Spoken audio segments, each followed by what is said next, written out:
Alvin, ang sundalo. Credit to the author. 863 hanggang 69. Ang mga pangalan po na nandito ay galing sa mga name generator. Kaya kung meron man pagkakatulad sa mga pangalan ng totoong tao o lugar, ito ay tunay na hindi sinasadya. Sa malawak na lawa sa Drake Clan Estate, ang pergola sa gitna ng lawa na katatapos lang nawasak mahigit 1 buwan na ang nakalipas ay naitayo na muli. Sa gilid ng pergola, tahimik na nakaupo ang isang matandang lalaki na may hawak na pangingisda, at siya ay nangingisda. Kahit na siya ay nangingisda, ang kanyang mga mata ay nakapikit, at ang kanyang mukha ay may bahagyang pakiramdam ng kalungkutan. Ang matandang ito ay mukhang walang pinagkaiba sa isang ordinaryong matandang lalaki. Pagkaraan ng mahabang panahon. Sayang. Iminulat ng matanda ang kanyang mga mata at nagpakawala ng isang mahabang buntong hininga, at pagkatapos ay itinaas niya ang pamangwit upang tingnan ang tuwid na kawit at bamulong.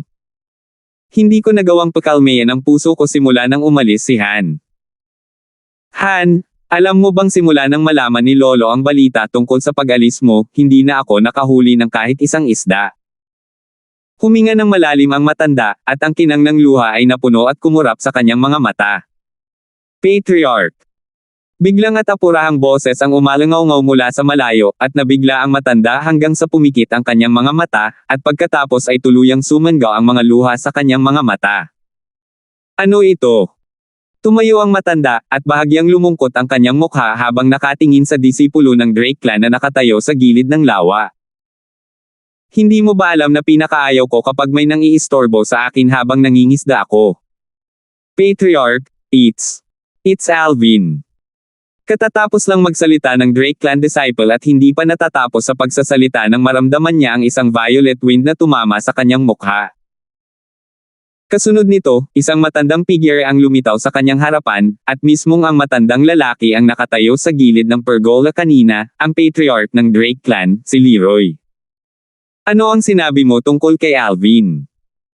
Ang mga mata ni Leroy ay nagbuga ng malamig na ilaw habang nakatitig siya sa Drake Clan na nasa harap niya at nagtanong sa mahinang boses. Ang disipulo ng Drake Clan ay na-pressure hanggang sa puntong hindi na siya makahinga, at pagkaraan ng maikling sandali, nahihirapan siyang nagsalita, Darfield. Darfield. Ito ay mga nakababatang kapatid na babae ni Alvin. Dumating na ang mga nakababatang kapatid na babae ni Alvin. Ang nakababatang kapatid ni Alvin. Lalong lumamig ang malamig na liwanag sa mga mata ni Leroy habang nagtanong ito sa mahinang boses. Saan?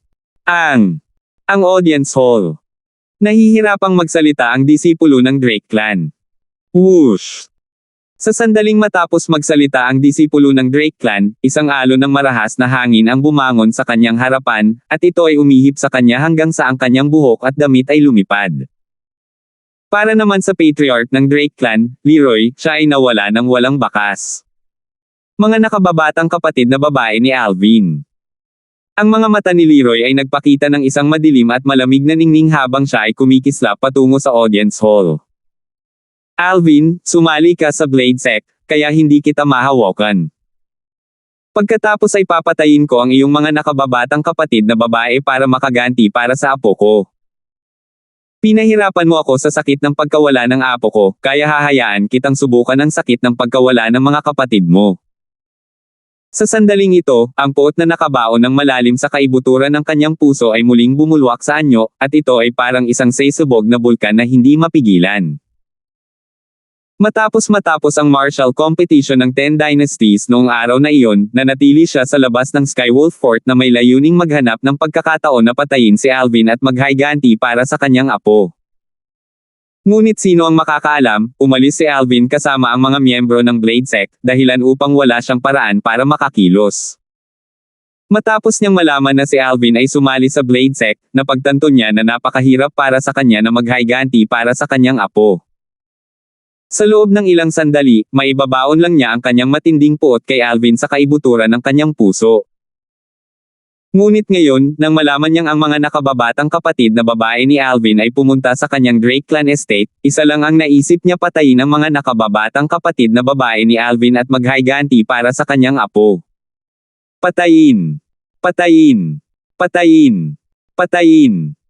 Tanging ang kaisipang ito ang nananatili sa isip ni Leroy. Sa kasalukuyan, para siyang Diyos ng pagpatay. Ang dalawang kabataang babae ay nakatayo roon ng maganda sa Drake Clans Audience Hall. Bahagyang nakakunot ang noo ni Lucy habang nakatingin sa attendant ng restaurant na nakatayo sa entrance, at sinabi niya kay Nympha sa mahinang boses, "Nympha, pakiramdam ko ay may bahagyang mali sa bagay na ito." Tumingin si Nympha sa attendant at nagtanong nang marinig niya ito. "Bakit hindi dumating ang Kuya Alvin ko?" "Young Mrs., mangyaring maghintay ng ilang sandali, nandito na si Young Master Alvin." Pinayapa ng attendant sina Nympha at Lucy, ngunit ang kanyang tingin ay nakatingin sa labas mula simula hanggang sa huli, at parang may hinihintay siya. Whoosh! Sa wakas, umihip ang marahas na hangin kaya hindi napigilan ng attendant na ipikit ang kanyang mga mata. Nang muli niyang imulat ang kanyang mga mata, napansin niyang may lumitaw na figure sa kanyang harapan.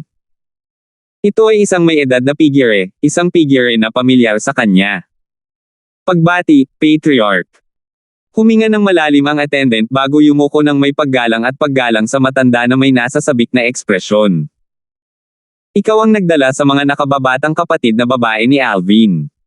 Tumango si Leroy at nagtanong. "Oo." Magalang na sagot ng attendant. "Very good. Wait here. Tiyak na gagantimpalaan kita ng mabigat kapag naharap ko na ang bagay na ito." Sa sandaling matapos magsalita si Leroy, tila nag-transform siya sa isang kidlat na agad na bumaril sa audience hall, at tumayo siya sa harap ni Nympha at Lucy. "Sino ka?"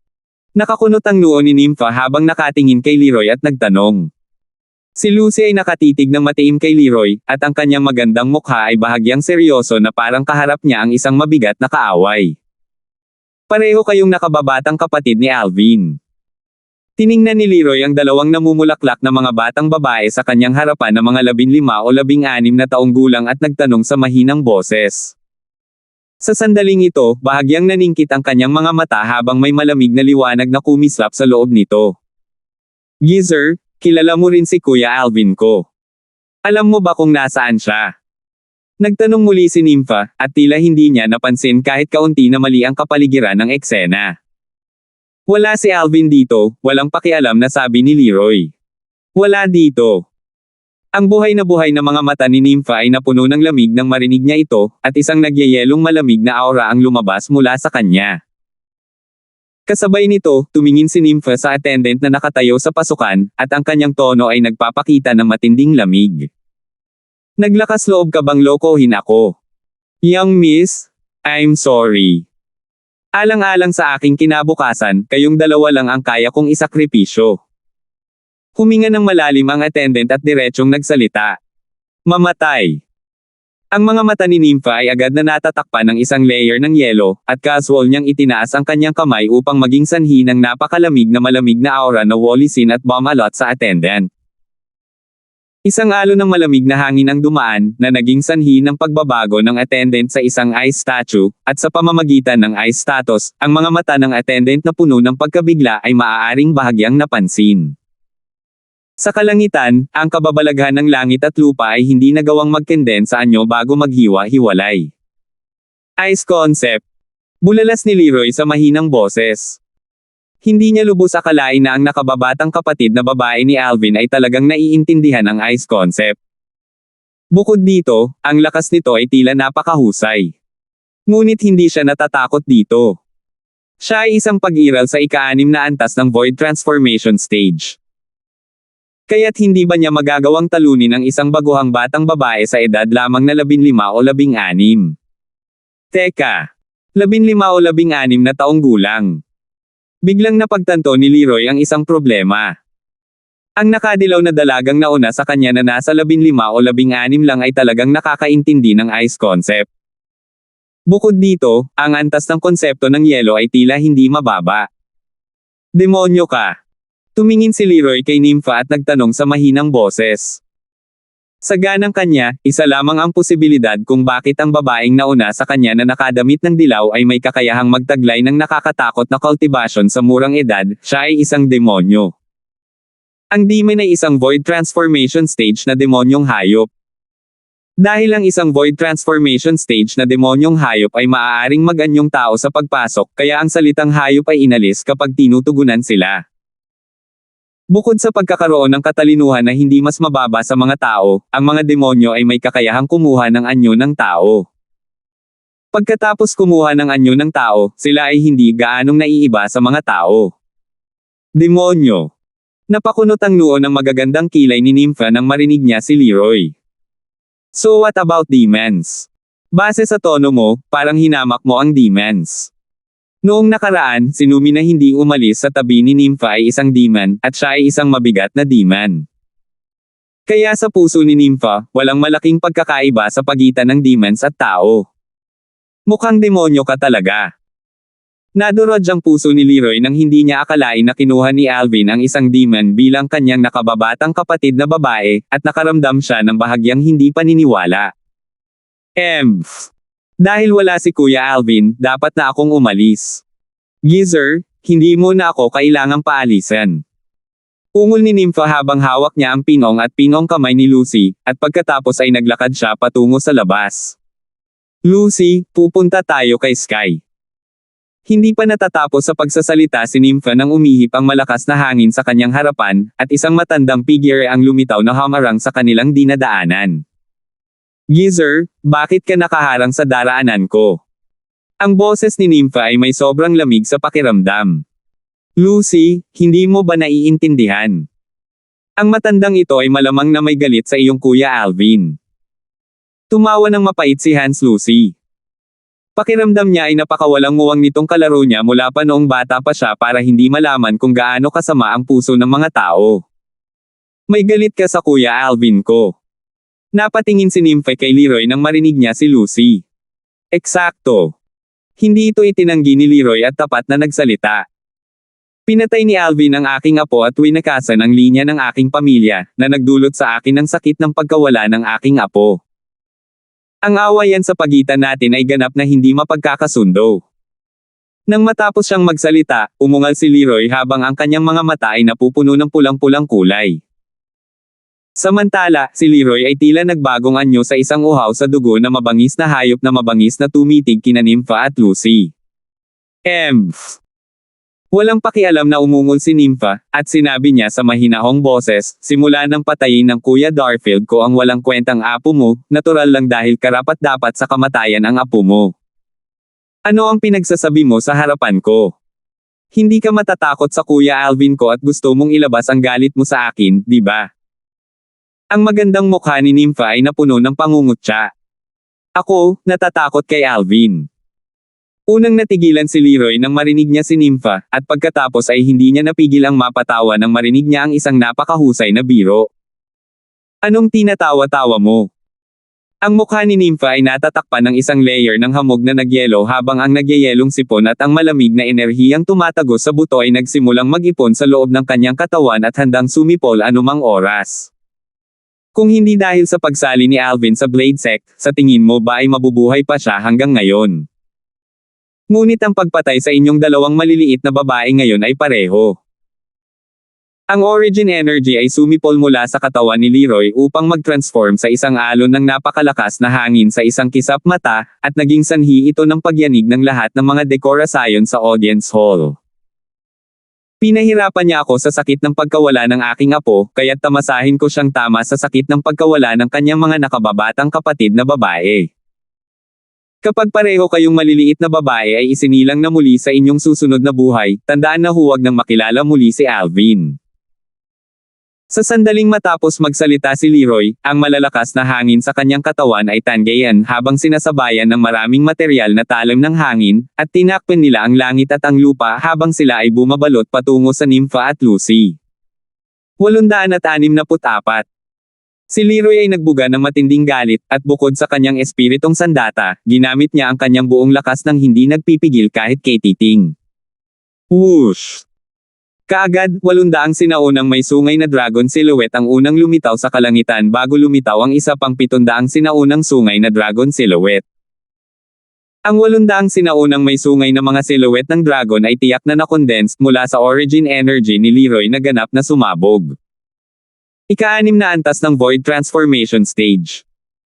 Ang 700 sinaunang Horned Dragon silhouettes ay nakondensed mula sa kanyang ika-6 na antas ng Void Transformation Concept. Ika-6 na antas ng Advanced Wind Concept. Ang Void Initiation Concept na Elementary Concept din ang huling antas ng concept. Ang unang antas ng Void Initiation Concept ay katumbas ng lakas ng isang sinaunang may sungay na dragon.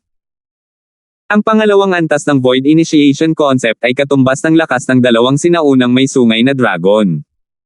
So on and so forth. Ang ika-9 na antas ng Void Initiation Concept ay katumbas ng lakas ng 9 na sinaunang may sungay na dragon. Minsan ang isa ay nakalusot at naunawaan ang Void Interpretation Concept na Intermediate Concept. Ang unang antas ng Void Interpretation Concept ay katumbas ng lakas ng 20 sinaunang may sungay na dragon. Ang pangalawang antas ng Void Interpretation Concept ay katumbas ng lakas ng 30 sinaunang may sungay na dragon. So on and so forth. Ang ika-9 na antas ng Void Interpretation Concept ay katumbas ng lakas ng 100 sinaunang may sungay na dragon.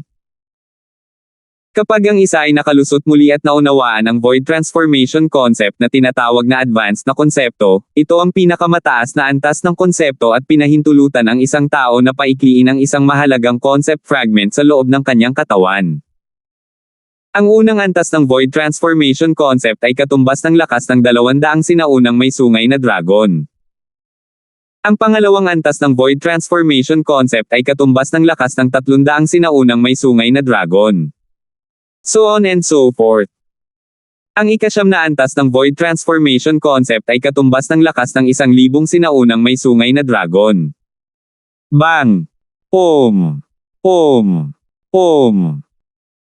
Ang malawak na origin energy na bumulwak mula sa katawan ni Leroy ay sinamahan ng kanyang ika-6 na antas na Advanced Wind Concept upang mag-transform sa malawak na marahas na hangin na sinamahan ng mga wind blades na tumatakip sa langit at lupa habang tinatangay ang mga ito patungo sa Nympha at Lucy.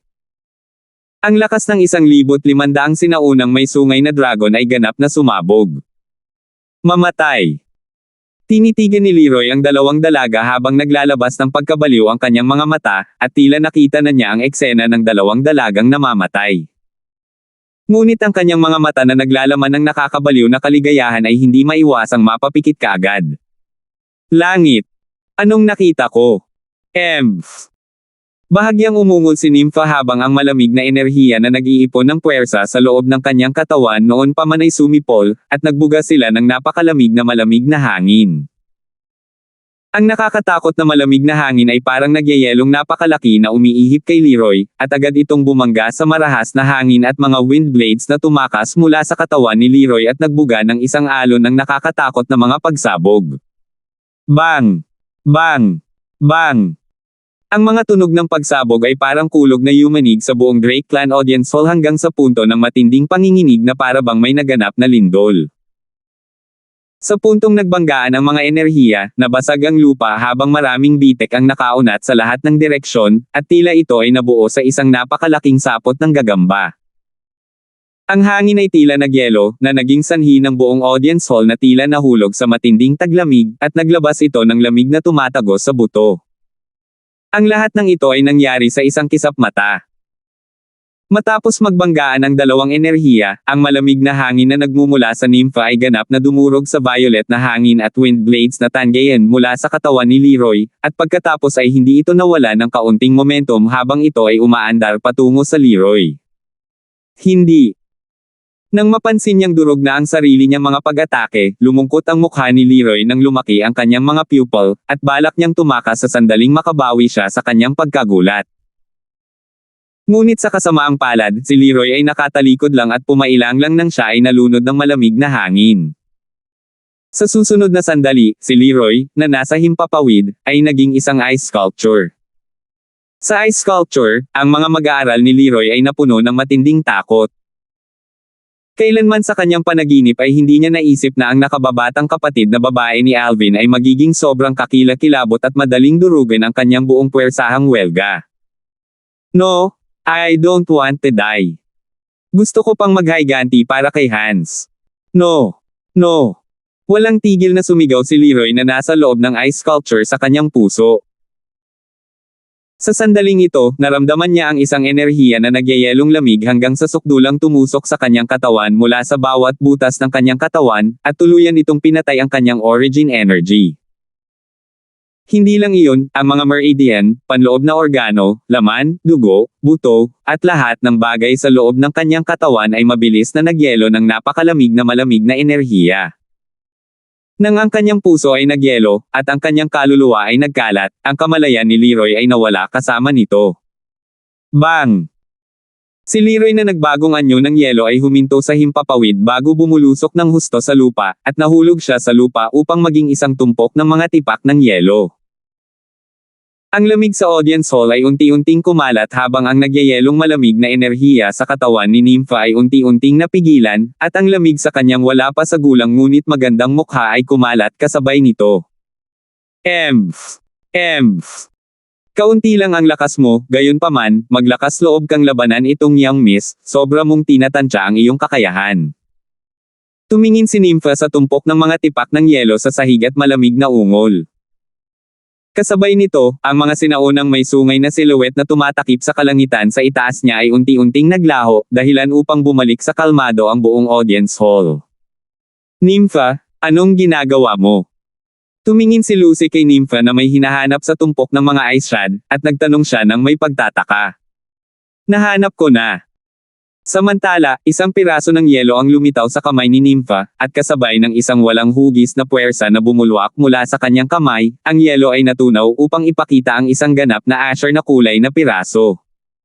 Ika-6 na antas ng Wind Concept Fragment. Eksakto ang kristal na pinalapot mula sa pag-unawa ni Leroy sa Wind Concept sa buong buhay niya, ang ika-6 na antas ng Advanced Wind Concept Fragment, at makakatulong ito sa iba na mabilis na maunawaan ang Wind Concept. Sa sandaling siya ay namatay, ang concept fragment na ito sa kanyang katawan ay tiyak na makikinabang sa isa pa. Nympha, ano ang gusto mo sa mababang antas na bagay na ito?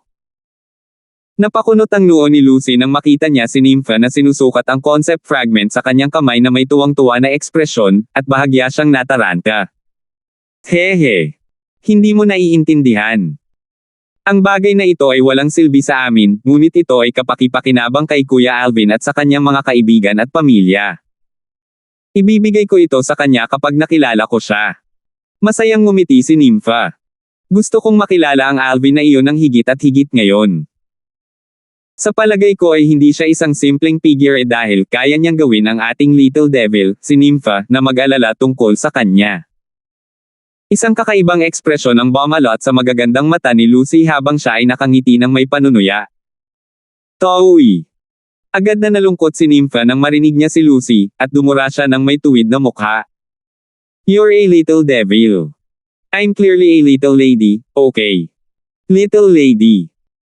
Hindi maiwasan ni Lucy na sumulyap sa tambak ng basag na yelo sa lupa nang marinig niya si Nympha, at naramdaman niya ang isang alon ng kawalan ng pagsasalita sa kanyang puso. Ito ba ay isang bagay na kaya ng isang ginang? Nympha, napansin kong lalong nagiging makapal ang balat mo mula noong huling paglabas mo. Naligaw ka ba ng lalaking iyon na tinatawag na Alvin? Sinabi ni Lucy ng buong seryoso, kung oo, tiyak na sasabihin ko kay Tio Han sa sandaling bumalik tayo at hayaan siyang turuan ng maayos ang Alvin na iyon ng leksyon. Lucy, huwag mo akong sisihin sa pagbibigay ng babala sa iyo. Kung maglakas loob kang ipaalam sa akin, hindi ko lang susunugin ang buhok ni uncle mo, susunugin ko rin ang buhok mo. Inilagay ni Nympha ang kanyang mga kamay sa kanyang baywang habang nakatingin siya kay Lucy. Hindi maiwasan ni Lucy ang manginig. Bilang kalaro na lumaki kasama si Nympha, lubos niyang kilala ang little devil na ito, at talagang isa siyang taong gagawin ang sinabi niya. Nagbibiro lang ako. Walang pagpipilian si Lucy kundi ang magkompromiso alang-alang sa kanyang malambot, makinis, at magandang buhok. Ganyan dapat. Ang tensyonado na magandang mukha ni Nympha ay lumuwag at namulaklak sa isang ngiti na maaaring ibagsak ang mundo habang hawak niya ang kamay ni Lucy at naglakad palabas. Let's go! Pupunta tayo sa Skydog Fort at itatanong sa lalaking iyon kung alam niya kung saan nagpunta si Kuya Alvin. Pagkatapos nilang dalawa ay lumabas ng Drake Clan, casual na itinaas ni Nympha ang kanyang kamay upang tanggayan ng hangin, at itinulak nito pababa ang ice sculpture kung saan nagyelo ang attendant ng restaurant. Bang! Nahulog ang hugis tao na ice sculpture at nagkapira-piraso. Emph! Emph! Naglakas loob ka talagang lokohin itong young miss. Galit na pinandilatan ni Nympha ang tumpok ng mga tipak ng yelo bago umakyat sa langit kasama si Lucy, at umalis sila sa Drake Clan Estate. Pagkaalis nila, nagkagulo ang buong Drake Clan. Ang kanilang Drake Clan's patriarch ay patay na. Sa loob ng ilang panahon, nagsimulang makipagkompetensya para sa awtoridad ang mga nakatataas ng Drake Clan, at pagkatapos ay nawala ito sa kamay. Pagkatapos ng araw na ito, ang Drake Clan ay walang tigil na sinalanta ng panloob at panlabas na mga problema, at hindi lumipas ang ilang taon bago ito tuluyang tumanggi at naging isang maliit na clan na hindi mahalata sa Ancient Desert City. Sa silangang bahagi ng Hilagang Disyerto, Settlement City. Masyadong mabagal. Si Alvin na naka-crossleg sa kama ay hindi maiwasang mapabuntong hininga habang tinitingnan ang wind concept fragment sa kanyang kamay. Sa kasalukuyan, sa mga tuntunin ng cultivation, nakapasok na siya sa ikalimang antas ng Void Interpretation Stage. Sa mga tuntunin ng konsepto, naiintindihan niya ang ikatlong antas ng Intermediate Wind Concept, at kung gusto niyang maunawaan ang mas mataas na antas ng Wind Concept, kahit na mayroon siyang tulong ng Concept Fragment, mangangailangan pa rin ito ng tagal ng panahon. Ngunit kung magtutuon siya ng pansin sa pag-unawa sa konsepto ng hangin, walang alinlangang magdudulot ito ng pagkahuli sa ibang mga konsepto. Bukod sa wind concept, naintindihan din ni Alvin ang lightning concept, earth concept, at sword concept. Gayunpaman, kumpara sa kanyang wind concept, ang iba pang tatlong konsepto na naintindihan ni Alvin ay nasa antas na hindi dapat banggitin. Gaano kaganda kung gumamit ng apat na uri ng concept fragment upang maunawaan ang apat na uri ng concepts ng sabay-sabay. Bulong ni Alvin sa kanyang sarili, at kasabay ng pagkakaroon niya ng isang matamis na panaginip, isa pang tatlong concept fragment ang lumitaw sa kanyang kamay. Ito ay tiyak na isang lightning concept fragment, earth concept fragment, at sword concept fragment. Matagal na itong sinubukan ni Alvin dahil gusto niyang umasa sa dalawang uri ng concept fragment upang maunawaan ang dalawang uri ng concept sa parehong oras. Natural na kabiguan ang kinalabasan. Ang isang isip ay hindi magagamit sa dalawang bagay, ito ay karaniwang kaalaman. Sa pagkakataong ito, humawak si Alvin ng apat na concept fragment at nagkataon na gustong subukang muli kung kaya niyang maunawaan ang dalawang konsepto mula sa dalawang concept fragment sa parehong oras. Hangin. Kidlat. Ipinikit ni Alvin ang kanyang mga mata at gustong hatiin ang kanyang atensyon at maunawaan ang wind concept at lightning concept sa parehong oras. Ang orihinal na akala niya ay magtatapos ito sa kabiguan, ngunit si Alvin na matagal nang nakahanda sa pag-iisip ay napansin sa kanyang pagtataka na ang kanyang kamalayan ay aktwal na nahati mula sa hindi malamang oras sa nakaraan, na nagpapahintulot sa kanya na maunawaan ang parehong wind concept at lightning concept. Sa simula, inakala ni Alvin na ito ay isang maling kuro-kuro sa kanya, ngunit pagkaraan ng ilang sandali ng pagkumpirma, ganap at lubos niyang kinumpirma ito. Ito ay hindi isang maling kuro-kuro ngunit katotohanan. Kasabay nito, umaasa ako sa dalawang magkaibang concept fragment upang maunawaan ang dalawang uri ng konsepto, ginagamit ko ang aking isip para sa dalawang bagay ng sabay-sabay. Kahit na nasa loob ito ng mga alaala ng Rebirth Martial Emperor, ito ay halos imposible. Ngayon pa, nagtagumpay ako sa paggawa nito. Hindi napigilan ni Alvin na mapabuntong hininga. 865. Umaasa sa dalawang concept fragment upang maunawaan ang dalawang uri ng concepts ng sabay, na hinahati ang kanyang isip sa dalawa. Naging seryoso ang ekspresyon ni Alvin habang bumibigat din ang kanyang paghinga. Kanina, noong sinubukan kong intindihin ang wind concept at lightning concept sa pamamagitan ng kani-kanilang mga fragment. Nahati ang kamalayan ko sa dalawa at naintindihan ang dalawang uri ng concept sa parehong oras.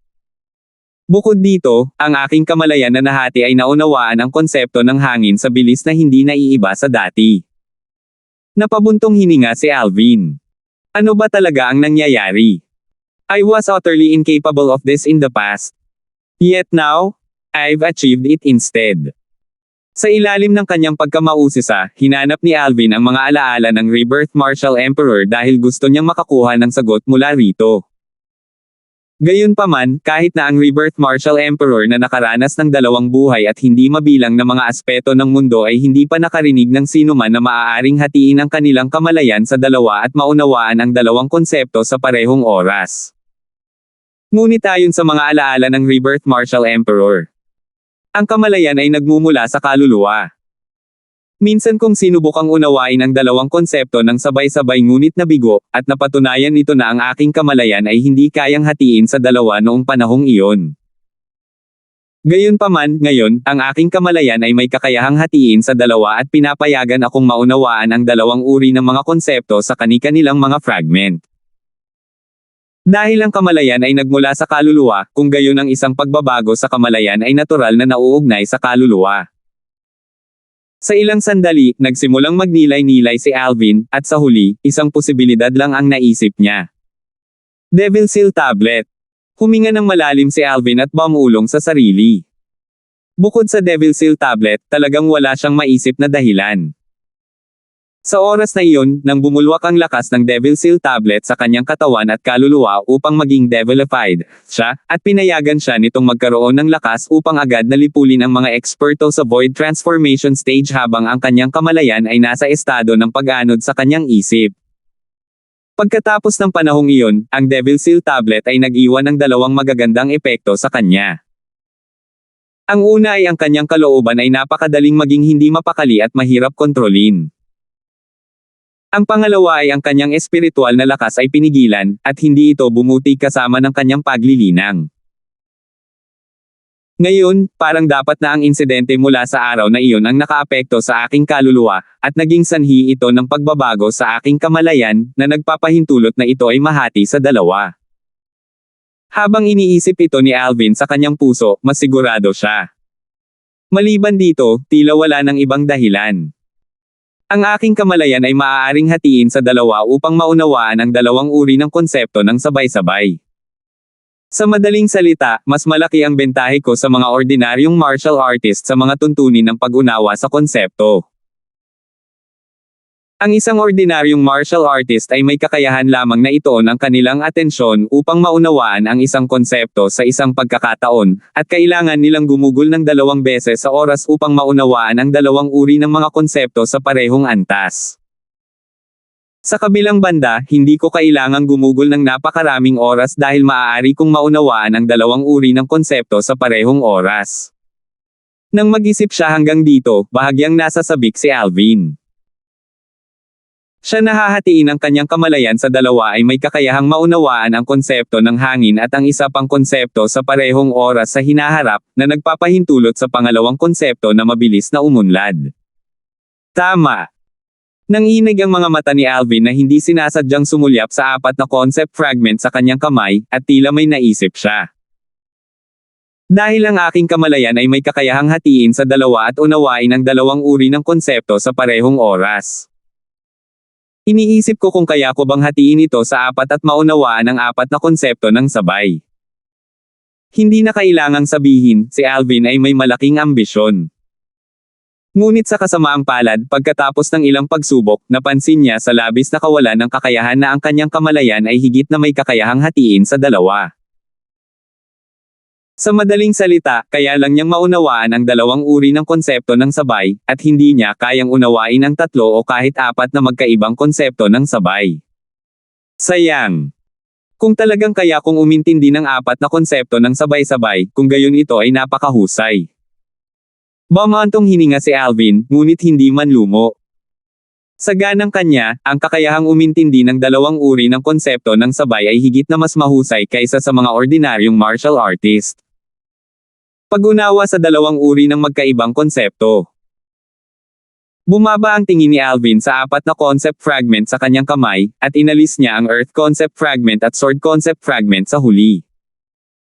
Ang mas malakas na konsepto na naintindihan niya ngayon ay ang Wind concept, at naintindihan na niya ang 3 antas ng Intermediate Wind concept. Pangalawa dito ay Lightning concept. Kapag matagumpay kong naintindihan ang intermediate lightning concept, ang aking lakas ay magkakaroon ng ganap na bagong paglukso, at ito ay magiging katulad ni Lizardo. Sa panahon ng martial competition ng 10 Dynasties, nagsagawa si Lizardo ng dalawang uri ng intermediate concepts ng magkasabay, at masasabing ikinagulat nito ang maraming tao. Sa oras na iyon, sa lahat ng mga batang henyo mula sa 10 dynasties, si Lizardo lamang ang nakaintindi ng dalawang uri ng intermediate concepts.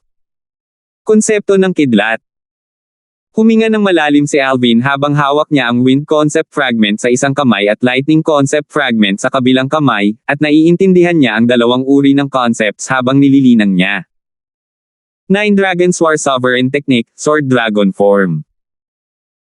Ang kamalayan ni Alvin na nahati sa dalawa ay nahulog sa dagat ng hangin upang maunawaan ang konsepto ng hangin habang nahuhulog din sa ulap ng kidlat upang maunawaan ang konsepto ng kidlat.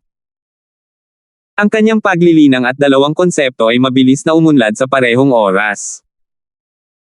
Mula nang makapasok sa void interpretation stage, napansin ni Alvin na tinatanggihan ng napakalakas na panggamot ng rebirth pill ang espiritong enerhiya ng langit at lupa na kanyang hinihigop mula sa labas ng mundo at maging mula sa origin stones. Kung kailangan talagang magbigay ng halimbawa, kung gayon ang lakas ng panggamot ng rebirth pill ay may matinding pagnanais na monopolyo ang origin energy sa katawan ni Alvin, at hindi nito pinahintulutan ang espiritong enerhiya ng langit at lupa na makibahagi sa anumang paraan. Hindi namamalayan, lumipas ang 3 araw, at nagising si Alvin mula sa kanyang paglilinang at nagpakawala ng hangin. Hindi natuloy ang kanyang paglilinang, ni ang kanyang konsepto. Ngunit tuwang-tuwa pa rin si Alvin dahil napansin niyang kaya niyang maunawaan ang dalawang uri ng konsepto sa parehong oras. Hanggat binigyan siya ng oras, ang konsepto na naiintindihan niya ay magiging mas mahusay kaysa sa sinuman. Gaya nga ng kasabihan, kung saan may pagkalugi, tiyak na may pakinabang. Ang mga salitang ito ay hindi nagkakamali kahit kay Titing. Ang aking espiritual na lakas ay napigilan, ngunit sa hindi inaasahang pagkakataon ay nagkaroon ako ng kakayahang umunawa ng dalawang uri ng konsepto sa parehong oras. Pagkatapos niyang umiling at ngumiti, binuksan ni Alvin ang pinto ng kanyang silid na 3 araw niyang hindi nabubuksan at lumabas. Matapos niyang mapansin na walang gumagalaw na nagmumula sa silid ni Nancy, hindi niya maiwasang umiling at ngumiti. Tunay na nagsusumikap ang batang babae na iyon. Natural na alam ni Alvin na si Nancy ay naglilinang sa kanyang silid. Habang nakatayo siya sa harap ng balcony ng pavilion, tumingin si Alvin sa malawak na practice ground sa kanyang harapan, at ito ay ganap na wala ng mga tao, na naging dahilan upang ito ay tila bahagyang nag-iisa. Alvin. Biglang, isang boses ang narinig sa tenga ni Alvin. Nang lumingon siya para tingnan, napansin niyang may isang binata na pumailang lang sa langit mula sa malapit na balkonahe ng pavilion habang binabati siya. May impresyon siya sa binata na ito, tiyak na isa siya sa 2 disipulong woodpeak na nakilala niya noong kararating lang niya, ang disipulong woodpeak na maswerte at hindi niya sinabog na lumipad. May kailangan ka ba? Napatingin si Alvin sa mga disipulong ito ng woodpeak at walang pakialam na nagtanong. Alvin, para saan ka pumunta sa woodpeak? Tanong ng disipulong woodpeak kay Alvin. Para saan? Tumingin ng malalim si Alvin sa disipulong woodpeak at sumagot ng tanong. Ano ang pinunta mo?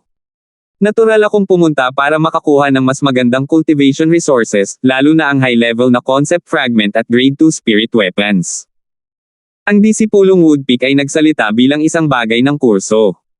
Kung gayon ako ay pareho. Nagkibit balikat si Alvin.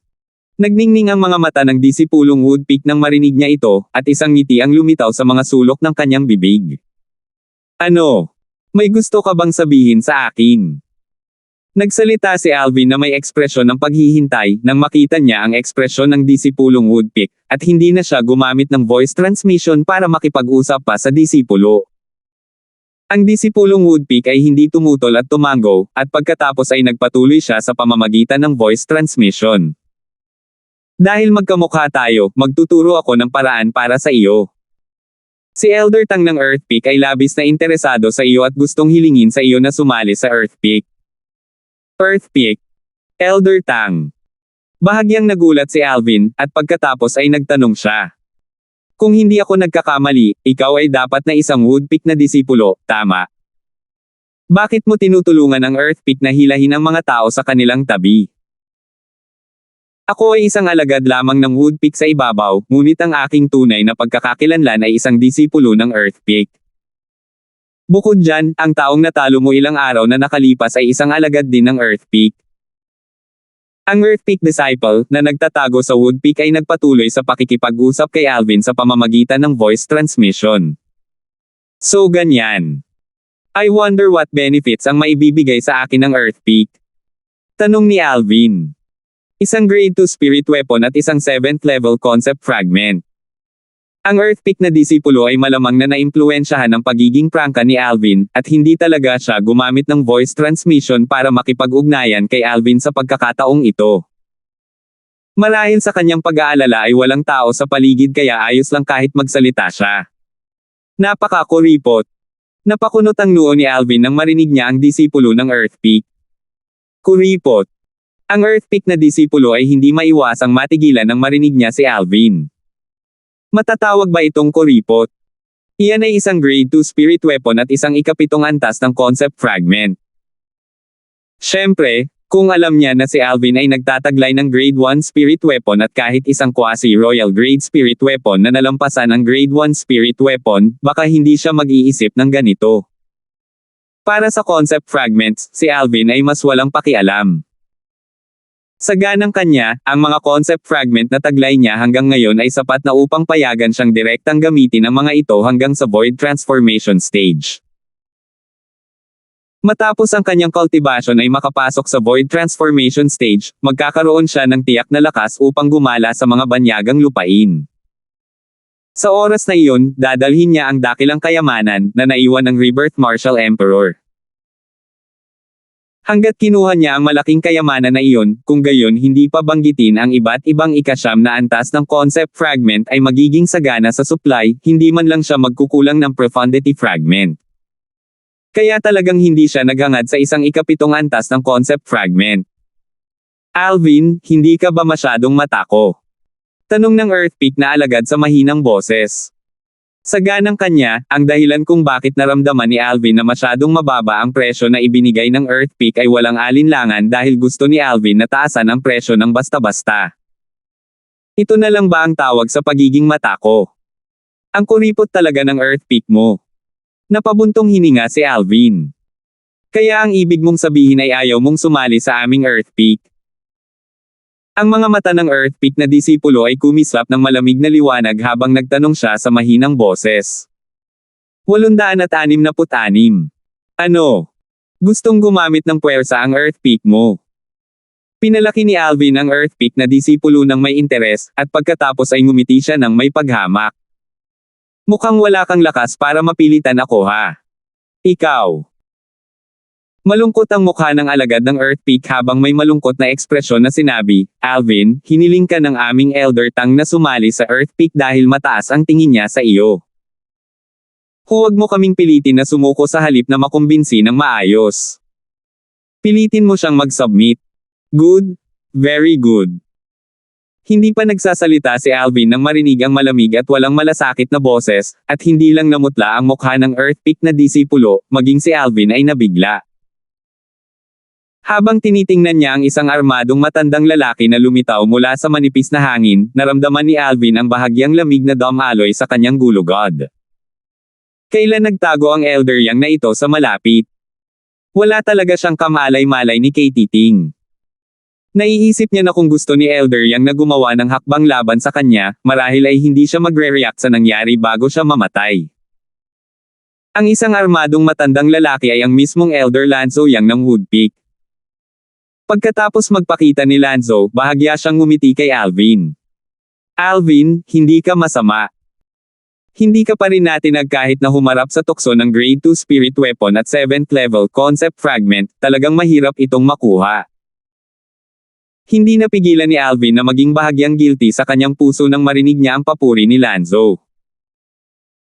Hindi siya naantig, ngunit talagang hindi niya gusto ang isang grade 2 spirit weapon at 7th level concept fragment, dahil wala silang halaga sa kanya. Kung ito ay isang profundity fragment o royal grade spirit weapon, kung gayon kahit na hindi siya sumali sa Earth Peak, tiyak na mag-iisip siya ng paraan upang makuha ito. Swoosh! Nang makita ng Earth Peak na alagad si Lanzo na lumitaw, ang kanyang mukha ay namutla, at ang kanyang katawan ay nagsimulang manginig ng husto sa takot.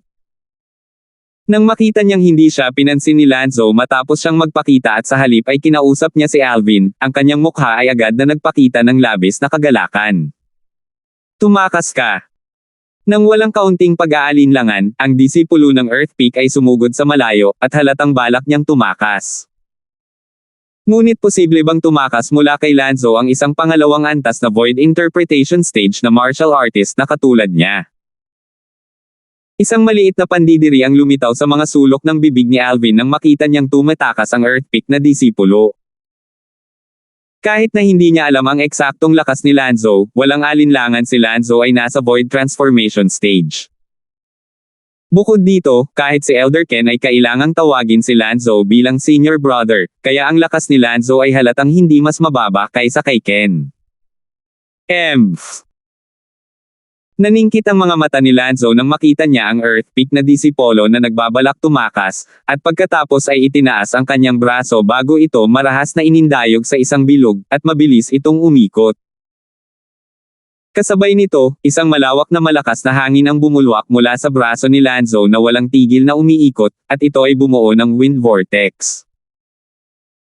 Sa sandaling lumitaw ang vortex, naglabas ito ng nakakatakot na puwersa ng pagsipsip na direktang tumama patungo sa disipulo ng Earth Peak.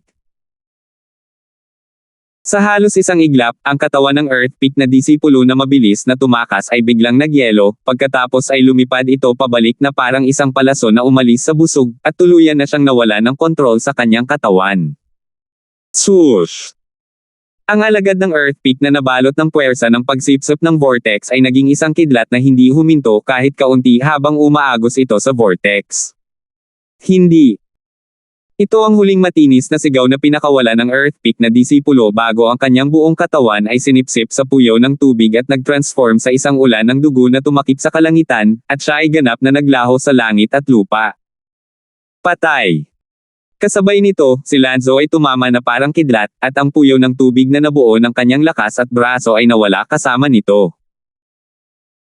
Dahil isang kisap mata lamang ang lumipas mula nang kumilos si Lanzo at huminto, ang kababalaghan ng langit at lupa sa kalangitan ay hindi nagkaroon ng oras na magkondensa anyo bago maghiwa-hiwalay. Hiss! Napabuntong hininga si Alvin habang tinitingnan ang isang armadong matandang lalaki na walang bahid ng dugo, at ang kanyang puso ay napuno ng pagkabigla. Ang lakas ng Elder Yang na ito ay talagang mas malakas kaysa kay Elder Ken na nakalusot. Si Ken ay nasa ikapitong antas ng Void Transformation Stage pagkatapos na makalusot, at minsan ay naglunsad siya ng isang pag-atake bago si Alvin upang agad na lipulin ang bandit ng ikapitong antas ng Void Interpretation Stage.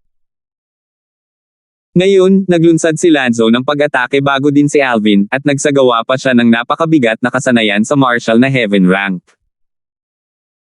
Si Alvin na sumanib sa dalawang habang buhay na alaala ng Rebirth Martial Emperor at nagmana ng mapanuring titig ng Rebirth Martial Emperor ay madaling matukoy na si Lanzo ay mas malakas kaysa kay Ken. Swoosh! Umalangaw-ngaw ang hangin mula sa malayo, at iginuhit nito ang tingin ni Alvin. Sa malayong kalangitan, ang disipulong Woodpeak, o ang mismong nagsasalita ay ang disipulo ng Earth Peak na nagtatago sa Woodpeak na nasugatan ni Alvin ilang araw na ang nakalipas, ay tila napansin na nalantad ang kanyang pagkakakilanlan, at siya ay tumatakas patungo sa malayo. Umiling si Alvin. Alam niyang imposibleng tumakas ang Earth Peak na disipulong iyon. Ang katotohanan ay eksaktong naisip ni Alvin. Kasama ang isang armadong matandang lalaki na naglalaho sa kanyang paningin, ang Earth Peak na disipulo sa di kalayuan ay sumabog sa halos parehong sandali, at siya ay naging ulan ng dugo na tumatakip sa kalangitan. Nagspray ang dugo sa kalangitan nang lumitaw ang isang armadong figure ng matanda kasama nito. Kasunod nito, muli siyang nawala. Marahil walang mga eksperto sa nakababatang henerasyon ng Woodpeak, ngunit ang mga eksperto ng senior generation ay marami tulad ng mga ulap.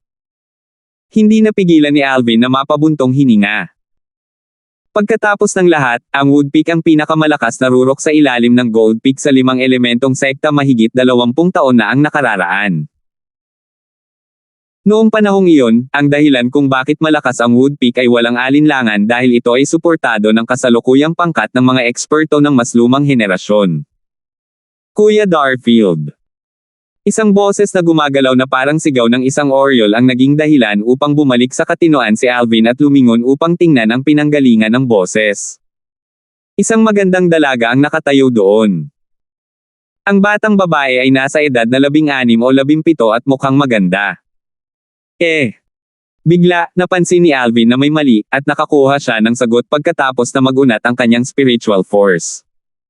Little Nancy, nakalusot ka na ba? Tanong ni Alvin na bahagyang nagulat. Oo. Ang batang babae ay tiyak na si Nancy, at tuwang-tuwa siyang tumango bago siya nagsabi ng may kumpiyansang ekspresyon, ako ay may tiwala na makapasok sa ika-9 na antas ng Nascent Soul Stage sa isa pang buwan. Hindi nagulat si Alvin at bahagyang napabuntong hininga sa emosyon nang marinig niya ito. Alam niya na bukod sa mga medicinal pill na may mataas na purity na nirefine niya para sa kanya, ang dahilan kung bakit mabilis na umunlad si Nancy ay dahil sa taglay niya ang Origin Stones para pandagdag sa kanyang paglilinang. Kasama ng kasalukuyang likas na talento ni Nancy, natural siyang umunlad ng mabilis. Kung gayon dapat kang magpatuloy sa pagtatrabaho ng husto. Marahil ay aasa ang Woodpeak sa iyo upang suportahan sila sa hinaharap. Bahagyang ngumiti si Alvin. Kuya Darfield, stop kidding. Mapaglarong inilabas ni Nancy ang kanyang dila at nakangiting sinabi, ang kinabukasan ng Woodpeak ay tiyak na dadalhin ni Kuya Darfield. Samantalang ako, maliit lang ang presensya ko. Umiling si Alvin at hindi na nagpaliwanag pa. Ano kaya ang masasabi niya? Masasabi ba niyang imposibleng manatili siya sa 5-element sect ng tuluyan? Masasabi ba niya na sumali siya sa 5-element sect para lamang sa muling pagsasama-sama ng kanyang mga kaibigan? Kung tungkol sa sinabi niya kanina, si Alvin ay natural na hindi nagsasalita ng hindi nag-iisip. Marahil ang kasalukuyang lakas ni Nancy ay wala. Ngunit naniniwala siya na hanggat may kapaligiran sa pagtatanim at sapat na mapagkukunan si Nancy, tiyak na magagawa niya maging pinakanamumukod tanging disipulo sa Woodpeak pagkatapos ng isa pang 10 o 20 taon. Sa katimugang lugar ng Hilagang Disyerto, Ancient Desert City. Skywolf Fort, Inner Fort. Sa gitna ng marangyang audience hall ay nakaupo ang isang dilaw na dalagang nakadamit sa upuan sa ulo. Bahagyang nagsalubong ang magagandang kilay niya, at may displeased expression siya. Tahimik na nakaupo sa upuan sa ibaba ng dalagang nakadamit na kulay berde, at pagkaraan ng ilang sandali, nagtanong siya. Nympha, 3 araw na ang nakalipas. Hanggang kailan mo balak maghintay? Ang dalawang kabataang ito ay sina Nympha at Lucy na dumating sa Skywolf Fort 3 araw na ang nakakaraan. Ngumuso si Nympha, at pagkatapos ay tumayo siya habang kumikislap ang kanyang buhay na mga mata na may maliwanag na liwanag. Wala na akong pakialam. Kung hindi pa rin ako lalapitin ng lalaking yun. Tapos ay freeze ko ang 5 kasamahan na yan sa mga popsicle. Sa sandaling matapos siyang magsalita, isang nakakatakot na lamig ang bumungad sa katawan ni Nympha. Whoosh! Kasabay ng nakakatakot na lamig na ito na lumalabas, ang figure ni Nympha ay naglaho kaagad. May tatamaan na naman ng kamalasan. Umiling si Lucy at humabol. Sa isang maluwang na patio sa panloob na kuta, 4 na matatandang lalaki at isang nasa katanghaliang gulang na lalaki ang nakaupo sa isang bilog. Sa sandaling ito, silang 5 ay may pagkakatulad, magkadikit ang kanilang mga kilay na para bang may nakasalubong silang magulo. Kung narito ang mga alagad ng Skywolf Fort, tiyak na makikilala nila sila sa isang sulyap. Ang 5 taong ito na nakaupo sa isang bilog ay ang 5 Vice Fort Masters ng kanilang Skywolf Fort. Master, ano ang dapat nating gawin ngayon? 3 araw na at hindi pa rin umaalis ang young miss na iyon. Mukhang mag-aaksaya siya ng oras sa iyo. Napatingin si Walter sa matandang nakaupo sa harap niya at tumawa ng mapait. Ang matanda ay tiyak na isa sa 29 na antas ng Void Transformation Stage na Vice Fort Masters ng Skywolf Fort, si Lemar, at siya rin ang master ni Walter. Wala na tayong magagawa, nakita mo na rin. Maging ang Fort Master ay natakot hanggang sa magtago nang marinig na dumating ang Young Miss.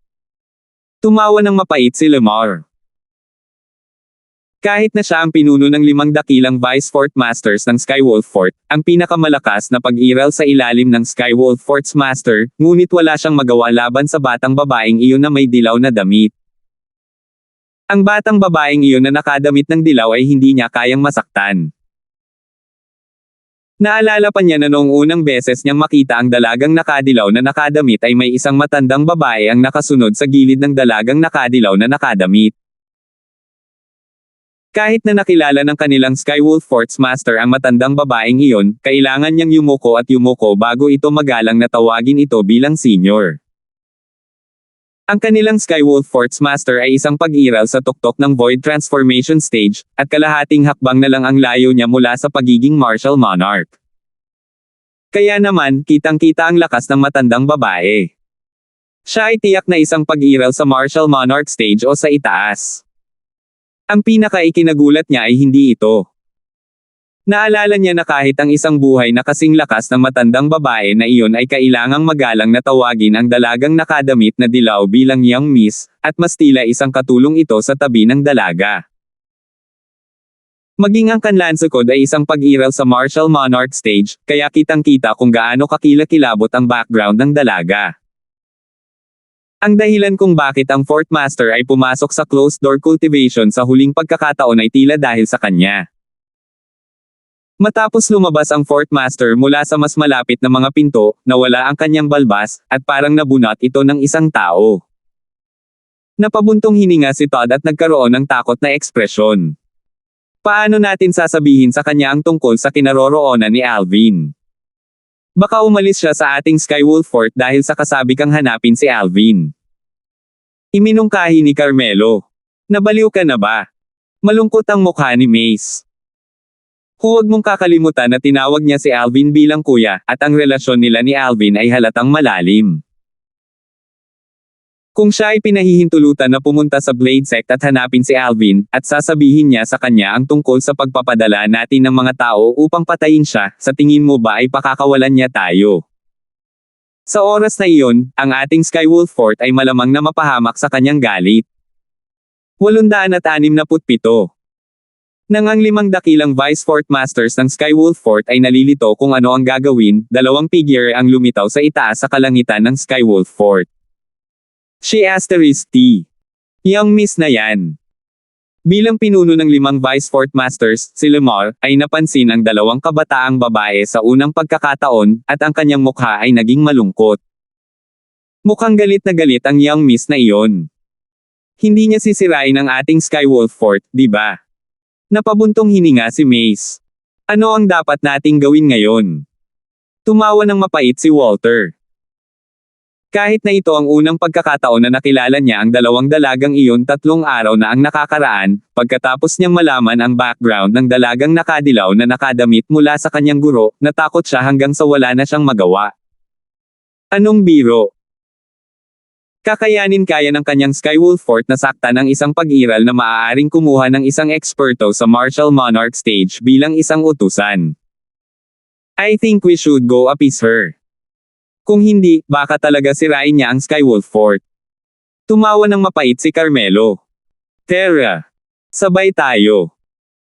Malalim na sumang-ayon si Lemar, at pagkatapos ay tinawag niya ang iba pang 4 bago silang lahat ay pumailang lang sa langit upang makarating malapit sa 2 kabataang babae sa maikling sandali.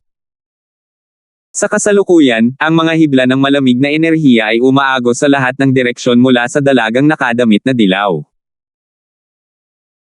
Ang malamig na enerhiya ay sumasakop sa langit at lupa habang ito ay bumababa, at hindi nagtagal ay naging sanhi ito ng buong panloob na kuta ng Skywolf Fort na tila nahulog sa matinding taglamig. Ang lamig. Maraming matatanda na mga alagad ang lumipad mula sa lahat ng dako sa loob ng kuta. Nang makita nila ang 2 dalaga at 5 Vice Fort Masters na magkaharap sa taas sa langit, lahat sila ay tumigil at nanood ng palabas mula sa malayo. Kaya itong young miss na ito ang nagpapalabas ng lakas. Narinig ko kahit ang Fort Master ay nagtago dahil sa kanya. I'm really curious kung sino siya. She's actually capable of making our Skywolf Fort's Master na matakot sa kanya.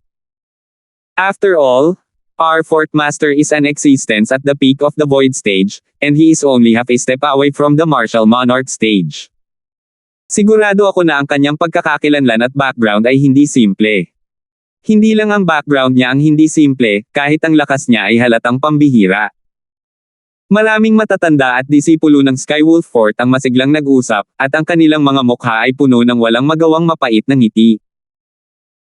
Ang kanilang Skywolf Fort ay isa sa 4 na dakilang kapangyarihan sa katimugang bahagi ng Hilagang Disyerto sa anumang paraan, at ito ay hindi ni Katie Ting na takot sa Blade Sect, Empyrean Temple, at Emotion Severing Sect na katulad din ng isa sa 4 na dakilang kapangyarihan. Ngunit ngayon, natakot ito sa isang kabataang babae sa edad na 15 o 16. Bukod dito, ang pinakamalakas sa Skywolf Fort, ang Fort Master, ay espesyal na nagtago at kinuha ang dalaga bilang isang nakakatakot na halimaw nang marinig niyang dumating ang dalaga.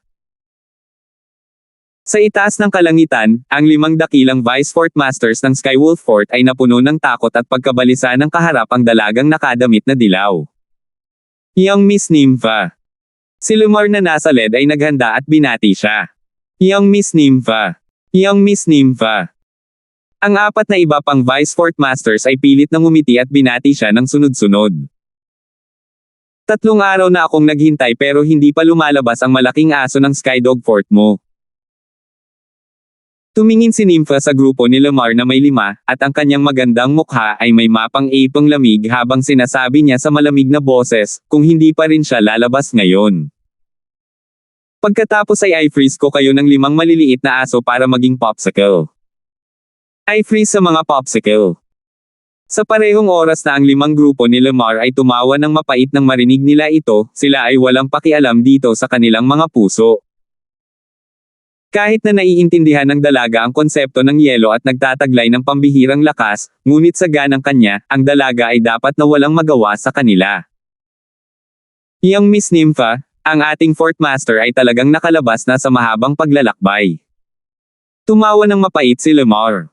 Oo. Sunod-sunod na tumango si Carmelo at ang iba pa. Malalaman ko kung talagang umalis siya para sa isang mahabang paglalakbay sa isang sandali. Sa sandaling matapos magsalita si Nympha, humakbang siya pasulong. Kaagad, ang nagyayelong malamig na aura na nag-iipon ng puwersa sa kanyang katawan mula pa noong una ay nawala. Ang lamig na tumatago sa buto ay dumaan sa kalangitan at naging sanhi ng pagyelo kahit ang daloy ng hangin sa kalangitan. Ang 5 dakilang Vice Fort Masters ng Skywolf Fort ay hindi man lang nagkaroon ng oras upang maabot ng ang malamig na enerhiya na napakalamig sa sukdulan ay bumalot na sa kanila. Ang nakakatakot na malamig na enerhiya ay parang maraming nakakatakot na halimaw na bumangga sa kanila. Hindi nagtagal, naging malungkot ang mukha ni Walter. Dahil napansin niyang matapos bumalot ang malamig na enerhiya sa kanyang buong katawan, nagsimulang manigas ang kanyang katawan. Sa susunod na sandali, ang malamig na enerhiya ay parang kanser na tumutusok sa bawat butas ng kanyang katawan at umaagos sa kanyang mga meridian, at pinalamig nito ang kanyang mga meridian at origin energy. Hindi lang iyon, ang laman, dugo, panloob na organo, litid, at buto sa kanyang katawan ay nagyelo rin, at kahit gaano pa niya hikayatin ang kanyang origin energy, hindi niya napigilan ang malamig na enerhiyang tumatagos sa buto. She asterisk T. Sa sandaling ito, namutla ang mukha ni Walter. Napagtanto niya ang isang kakilakilabot na problema, at ito ay ang lahat sa kanila ay minamaliit ang maliit na batang babae na ito. Sa simula, natatakot siya sa batang babae na ito dahil sa napakalaking puwersa sa likod ng batang babae at hindi sa lakas ng batang babae. Ngunit ngayon, napansin niyang nahihigitin pa siya ng lakas ng batang babae. Sa isang kisap mata, ang isang marangal na ika-7 antas ng Void Transformation Stage na dalubhasa tulad niya ay na-freeze sa isang ice sculpture. Anong antas ng lakas ito? Ang puso ni Walter ay napuno ng pait nang maramdaman niya ang lamig na nagmumula sa buong katawan niya at ang origin energy na hindi niya kayang pakilusin.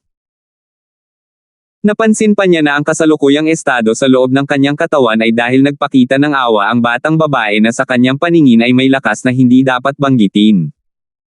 Kung hindi, matagal na siyang na-freeze hanggang sa mamatay.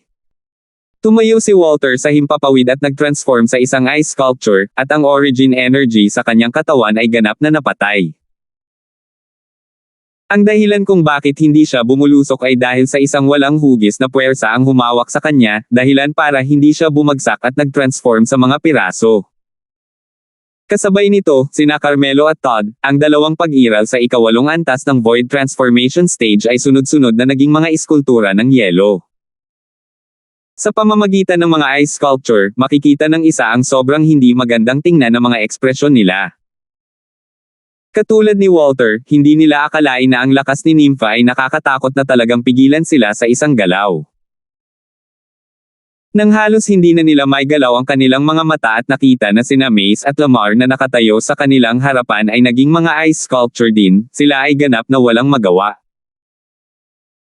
Kahit na ang dalawang mahusay na 9th level Void Transformation Stage Vice Fort Masters ng kanilang Skywolf Fort ay hindi nakataka sa kapalaran ng pagiging isang ice sculpture, lalo pa sila.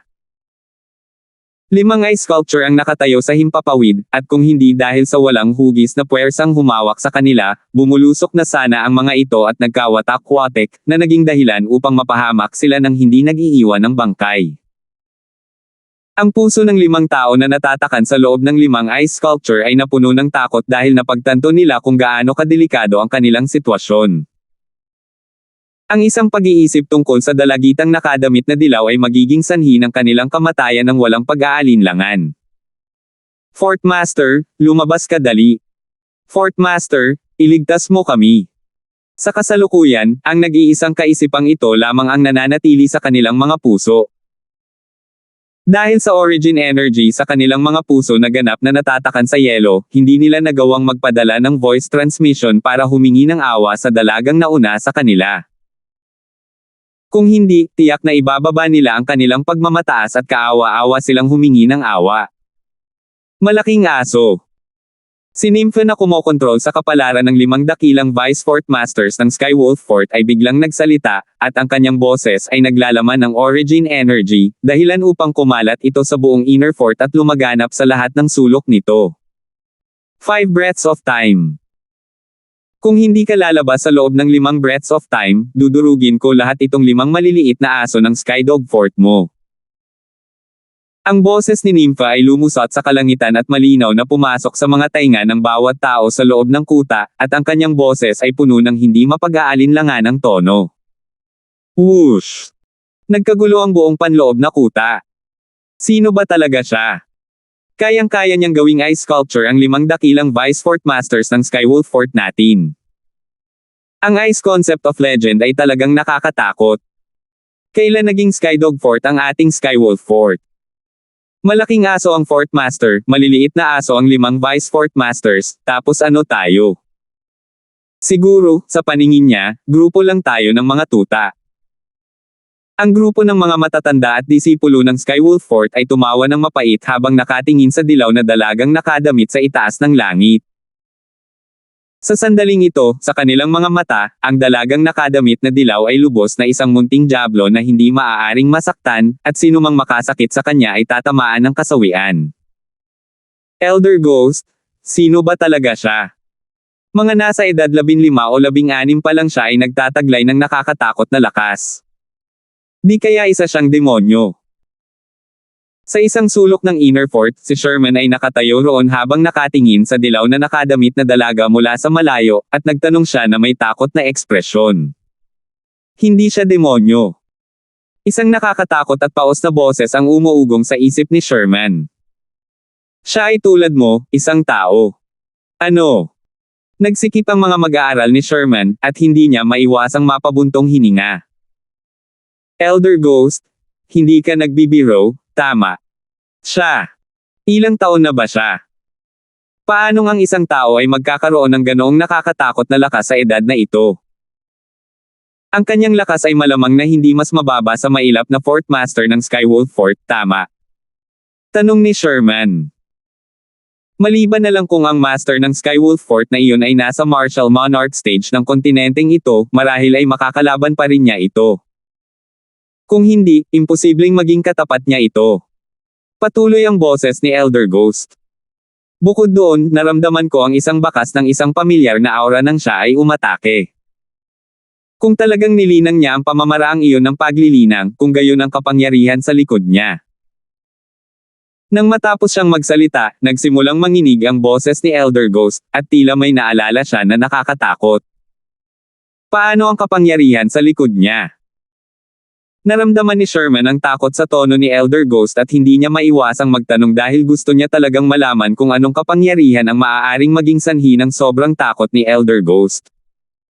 Extremely formidable. Formidable to the point na hindi mo maisip.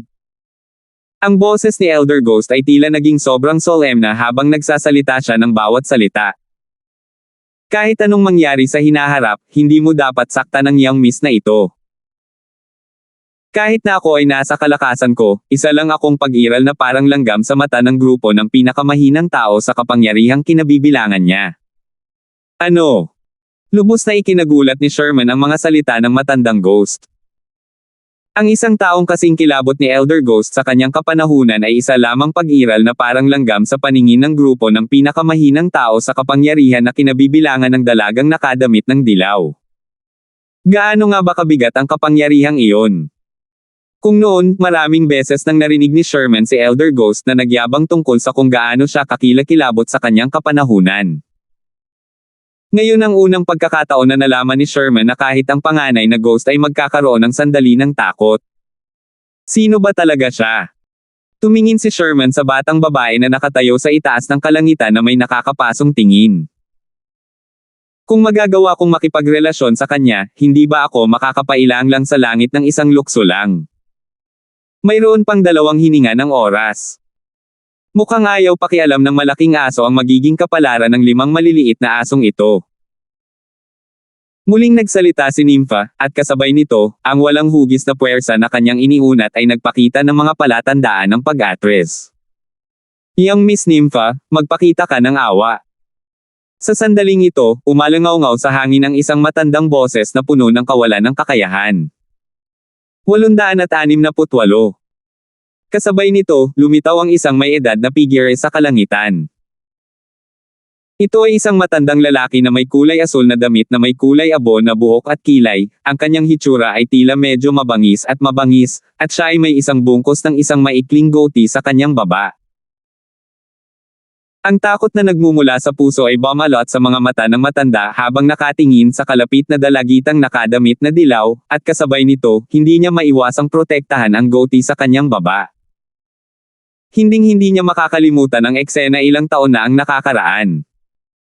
Ang balbas na iningatan niya sa loob ng maraming taon ay hinawi ng dalagang ito sa harapan niya, at ang matinding kalungkutan mula rito ay isang malungkot na sandali sa kanyang buhay na imposibleng mabura. Laking aso, nakalabas ka na sa wakas. Iniisip ko kung paanong nagkataon na naglakbay ka kaagad pagdating ko. Mukhang hindi ako nagkamali, at sinadya mo akong iwasan.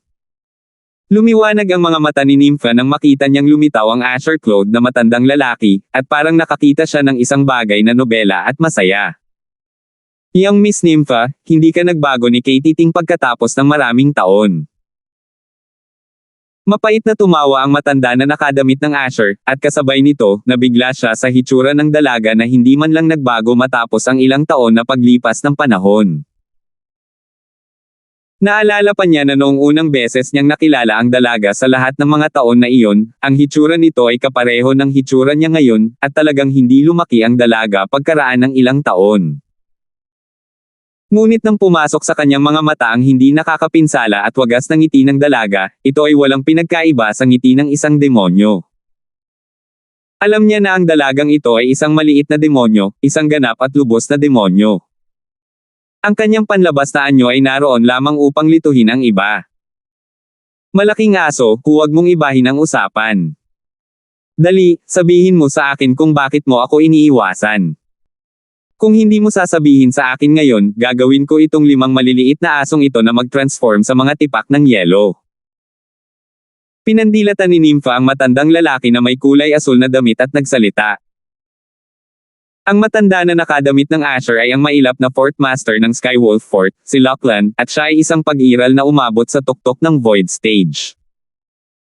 Ang Void Stage ay nahahati sa Void Prying, Void Initiation, Void Interpretation, at Void Transformation Stage.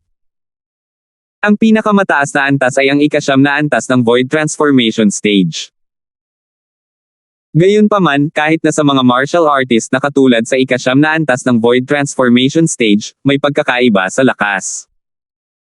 Halimbawa, ang master ni Walter, si Lemar, na namuno sa 5 dakilang Vice Fort Masters ng Skywolf Fort ay may lakas na nalampasan ang isa pang ika-9 na antas ng Void Transformation Stage Vice Fort Master, Mace. Kung maglalaban silang dalawa, kaya ni Lemar na talunin si Mace sa loob ng 10 galaw. Sa ilalim ng lahat, ito ay dahil ang pinakamalakas na konsepto na naintindihan ni Mace ay isa lamang sa ika-8 antas ng Void Transformation Concept, at ang iba pa niyang konsepto ay Void Interpretation Concept sa karamihan. Sa kabilang banda, hindi lamang naintindihan ni Lemar ang isang ika-9 na antas ng Void Transformation Concept, naintindihan din niya ang isa pang mababang antas ng Void Transformation Concept. Kung ikumpara ang dalawa, parang bangin ang pagkakaiba.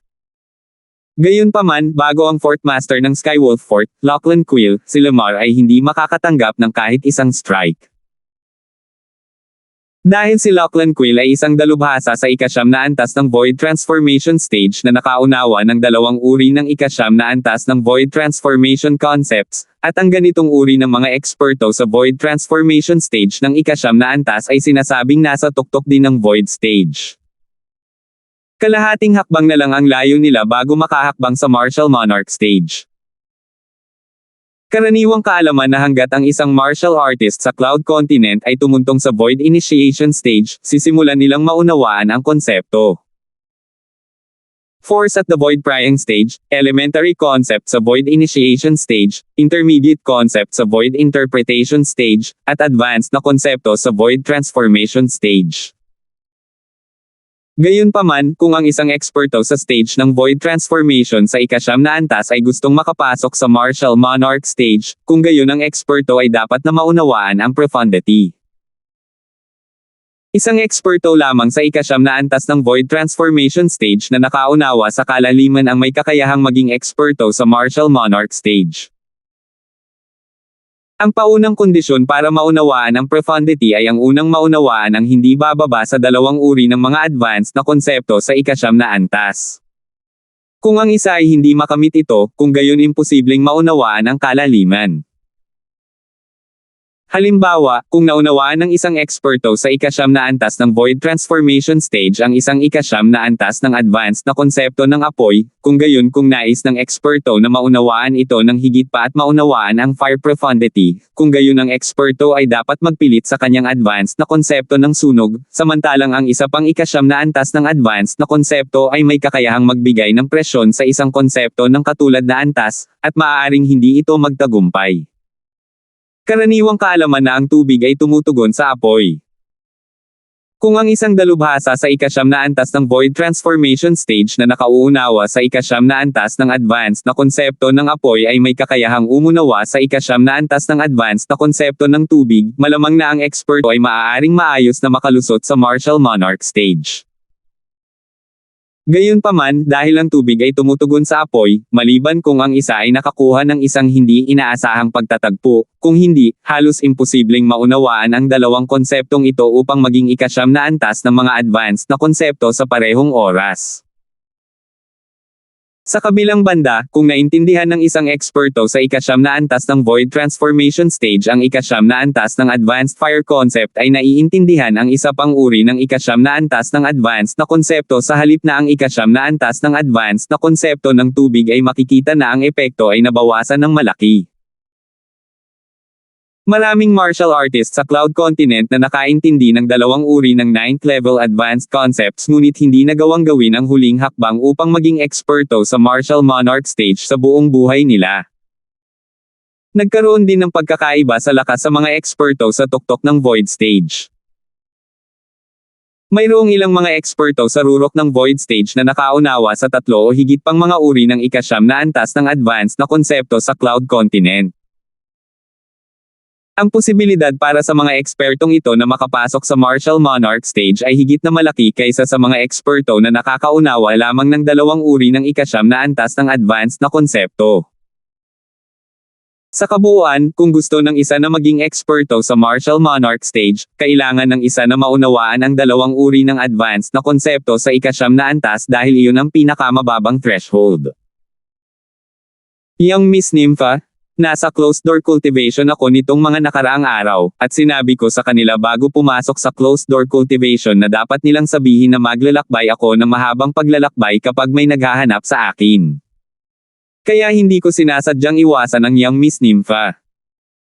Mapait na tumawa si Lachlan nang harapin ang pagiging agresibo ni Nympha, at talagang hindi niya inamin na sinadya niyang iwasan siya.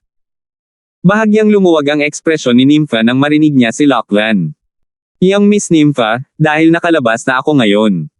Sana ay maging mapagbigay ka at iligtas sila. Nagsumite si Lachlan kay Nympha. Si Nympha ay umungol sa mahinang boses, at sa pamamagitan ng pagwagayway ng kanyang kamay, ang walang hugis na enerhiya na humahawak sa 5 eskultura ng yelo na hugis tao ay nagkalat. Kasabay nito, ang nagyayelong malamig na enerhiya sa katawan ng 5 Vice Fort Masters ay binawi niya, dahilan upang mawala ang lamig na nasa ibabaw at sa loob ng katawan ng 5 Vice Fort Master, at ang kanilang origin energy na nabuklod sa yelo ay nabawi. Pagkaraan ng ilang sandali, pinakilos ng 5 figure ang kanilang origin energy upang patatagin ang kanilang mga sarili. Sa sandaling ito, ang mga titig na ipinukol nila kay Nympha ay puno ng takot, at para silang nakatingin sa isang nakakatakot na halimaw. Ang dalagang ito na mukhang nasa edad na 15 o 16 lang ay may lakas na hindi mas mababa sa kanilang Fort Master. Talagang hindi ko akalain na ilang taon lang tayong hindi nagkita, ngunit hindi lang ang Young Miss Nympha ay may ika-9 na antas ng Advanced Ice Concept, naintindihan mo pa ang ika-9 na antas ng Advanced Wind Concept. At saka, ang Young Miss Nympha ay may kakayahang pagsamahin ang 2 concept na ito, kaya malamang na malapit ka na sa Martial Monarch stage, tama ba? Napabuntong hininga si Lachlan at hindi naiwasang magtanong. Ilang taon na ang nakararaan, nang una niyang makilala ang dalaga, ang lakas ng dalaga ay walang halagang banggitin sa harap niya, at natatakot siya sa dalaga dahil sa eksperto sa panig ng dalaga. Ngayon, nang makilala niya ang dalaga sa pangalawang pagkakataon, mahina niyang napansin ang isang bagay. Nahijitin na siya ng lakas ng dalaga, at mas malapit pa siya sa Martial Monarch stage kaysa sa kanya. Pakiramdam niya ay malamang na hindi magtatagal bago ang dalaga ay maayos na makakapasok sa Martial Monarch stage. Malaking aso, maganda ang iyong paningin. Ngayong naisip ko ito, ilang taon na akong hindi nakasakay sa iyo. Ang dahilan kung bakit hinahanap kita sa pagkakataong ito ay higit sa lahat ay dahil gusto kitang gawing kabit ko sa loob ng mahabang panahon, at gusto kong buhatin mo ako at si Lucy upang hanapin ang aking kuya Alvin. Nanliit ang mga mata ni Nympha habang dahan-daang nagsasalita kay Lachlan. Malungkot ang mukha ni Lachlan nang marinig niya ito. Sa kabilang banda, ang iba pang 5 Vice Fort Masters ng Skywolf Fort ay natulala rin. Hindi ba masyadong malayo ang hiling ng Young Miss na ito? Hinihiling niya ang aming Fort Master na maging kanyang bundok. Ang kanilang Skywolf Fort's Master ay isang mabigat na demon, at ito ay isang bagay na alam nila. Ngunit kahit na narinig lang nila na ang tunay na anyo ng Fort Master ay isang lobo na demonyo, ngunit hindi pa nila nakita kung ano ang eksaktong hitsura ng totoong anyo ng Fort Master. Young Miss Nympha, bakit hindi ko ayusin para sa isa pang demon ang magiging bundok mo? Paano ang isang ika-9 na antas ng Void Transformation Stage Demon? Ang bilis nito ay hindi magiging mas mababa sa akin. Tumawa ng mapait si Lachlan. Hindi, gusto kita. Malaking aso, lalo kang nagiging suwail ngayon. Gusto mo bang tawagan ko si Numi bago ka payag na makinig sa akin? Nagsalubong ang mga kilay ni Nympha habang nagsasalita siya na may bahagyang disgusto. Numi. Namutla ang mukha ni Lachlan nang marinig niya si Nympha, at nagmamadaling sinabi niya, Young Miss Nympha, hindi mo na kailangang problemayan si Ancestor para sa maliit na bagay na ito. Dahil naisip mo na si Little Quill ang iyong bundok, kung gayon ito ay karangalan ni Little Quill, ito ay karangalan ni Little Quill. Nang matapos siyang magsalita, tumingin si Lachlan sa 5 tulalang Vice Fort Masters, pagkatapos ay tumingin sa grupo ng mga elder at disipulo na nakatayo sa langit sa ibaba niya, at medyo nahihiya siya. Young Miss Nympha, ikaw. Tingnan mo, ako ang Fort Master ng Skywolf Fort sa anumang paraan. Paano kung pumunta tayo sa ibang lugar? Ang pagtatanong sa kanya, ang marangal na Fort Master ng Skywolf Fort, na mag-transform sa kanyang tunay na anyo sa harap ng napakaraming tao at maging bundok para sa 2 kabataang babae ay isang bagay na talagang hindi niya magawa dahil sa kahihiyan. Ang eksena sa harap ng kanilang mga mata ay naging dahilan upang tuluyang natulala ang 5 Vice Fort Masters. Napagtanto nila na ang kanilang kataas-taasang Fort Master ay malinaw na sumang-ayon sa kahilingan ng batang binibining ito na pansamantalang kumilos bilang kanyang bundok. Ninuno. Higit sa lahat, naunawaan nila ang kaunting ideya mula sa sinabi ng Fort Master kanina. Guro, kilala mo ba kung sino ang Numi na binanggit nitong Young Miss? Bakit tinawag ng Fort Master ang taong iyon bilang ancestor? Hindi maiwasan ni Walter na tanungin si Lamar sa pamamagitan ng voice transmission. Naaalala ko noong ilang taon na ang nakalipas, ang eksperto sa panig ng Young Miss na ito na tila eksperto sa martial monarch stage pataas ay tinawag niyang Numi. Sumagot si Lamar sa pamamagitan ng voice transmission. Pero, hindi ko akalain na may ganoong relasyon ang eksperto sa ating Fort Master. Itong Young Miss ay walang oras na pumunta sa ibang lugar kasama ka, naiinip akong gustong hanapin ang Kuya Alvin ko. Mabilis. Si Nympha ay umungol at humimok. Sa sandaling ito, ang mga elder at disipulo ng Skywolf Fort sa langit sa ibaba nila ay medyo malayo sa kanila at hindi nila marinig ang pag-uusap ni Nympha at ng kanilang Vice Fort Master, kung hindi, tiyak na magugulat ang kanilang mga panga. 869 Moonhowl Celestial Wolf. Tagasalin, Crazy Tulanzurator Editor, Jake. Ang mabangis at ganid na mukha ng master ng Skywolf Fort, si Lachlan, ay natatakpan ng walang magawa at mapait na ngiti. Matapos huminga ng malalim, itinaas ni Lachlan ang kanyang mga kamay at idiniin ito pababa. Whoosh! Agad, ang malalawak na apoy ay nag-spray out mula sa kanyang mga palad at tumangay sa kalangitan sa itaas ng panloob na kuta sa isang kisap mata, at pagkatapos ay nabuo ito sa isang maapoy na pulang kulay na hadlang. Ang maapoy na pulang kulay na hadlang na ito ay parang isang malawak na nagninangas na ulap na hamarang sa linya ng paningin ng mga elder at disipulo ng Skywolf Fort sa langit sa ibaba, na naging dahilan upang hindi nila makita kung ano ang nangyayari sa itaas ng kalangitan. Sa sandaling ito, hindi napigilan ni Lachlan na mapabuntong hininga dahil sa kanyang katalinuhan. Sa gulat ng mga ekspresyon ng 5 dakilang Vice Fort Masters, lumawak ang katawan ng matandang nakasuot ng Asher na damit nang tumubo mula sa kanya ang maraming hibla ng kulay Asher na balahibo. Pagkaraan ng maikling sandali, ang kanyang Asher na damit ay napunit, at ang Asher na nakadamit na matandang lalaki ay hindi na umiral. Ang pumalit sa kanya ay isang demonyong lobo na ganap na natatakpan ng kulay asul na balahibo. Ang laki ng demonyong lobo ay nanatiling kasing laki ng isang ordinaryong kabayo.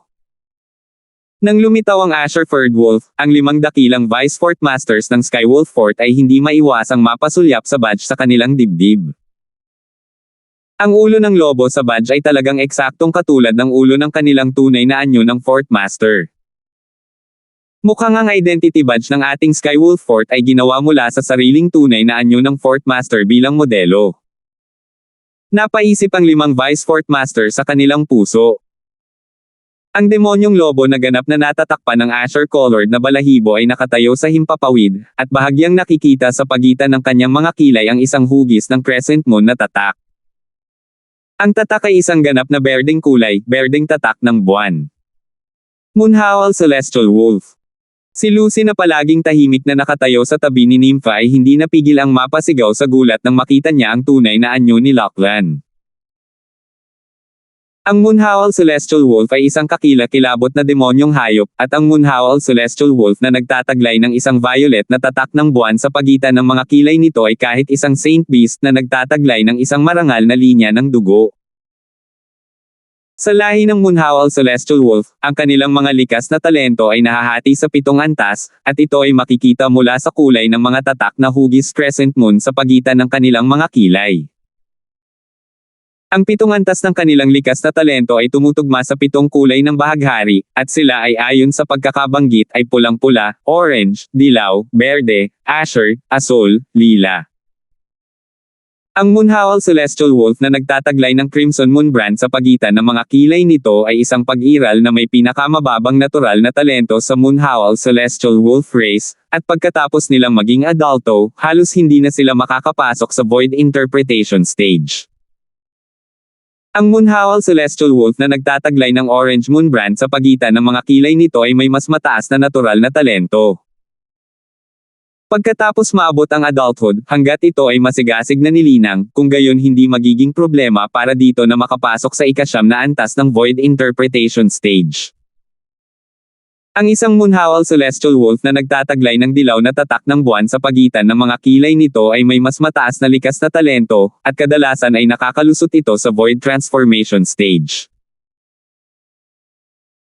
Para sa isang Moonhowl Celestial Wolf na nagtataglay ng Berdeng Moon brand tulad ng Fort Master Lachlan ng Skywolf Fort, karaniwan ay magagawa nilang makapasok sa ika-9 na antas ng Void Transformation stage kapag na-cultivate na nila ang kanilang mga limitasyon, at napakahirap para sa kanila na makapasok sa Martial Monarch stage maliban na lamang kung nakakuha sila ng isang hindi inaasahang pagkikita.